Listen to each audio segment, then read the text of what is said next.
আরে ছোট ভাই, এ তুই কাকে বিয়ে করে এনেছিস? দেখে তো মনে হয় মূর্খ, একদম পড়াশোনা জানে না। এসব কি বলছিস? হ্যাঁ, ওকে দেখেই বুঝে গেলি ও মূর্খ কি শিক্ষিত। দাদা, আপনার অভিজ্ঞতা তারিফ না করে পারলামই না। আমি সত্যি মূর্খ।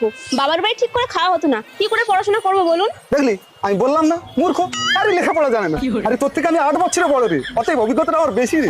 আচ্ছা ঠিক আছে, তোর বেশি আমার কম, প্লিজ এবার সর। না না না না, এই মূর্খ বৌমাকে তো বাড়িতে আমি ঢুকতেই দেবো না। আরে আমার বউ মূর্খ, তাতে তোর ফাটছে কেন? আর তাছাড়া আমিও তো মূর্খ, মাঠে কাজ করি, তোর সমস্যাটা কোথায়? দেখলে মা, তোমার ছোট ছেলে কি কাণ্ড করেছে? মূর্খ মেয়েকে বিয়ে করে এনেছে, আবার বড় বড় কথা। হ্যাঁ, ও তো বলবে ও বেশি বড় হয়ে গেছে না, ও বেশি বুঝে গেছে। ঠিক আছে মা, আমি বড় হয়ে গেছি, আমি সবকিছু বুঝে গেছি। আমি তো তাও একটা মূর্খ মেয়ে জুটিয়েছি।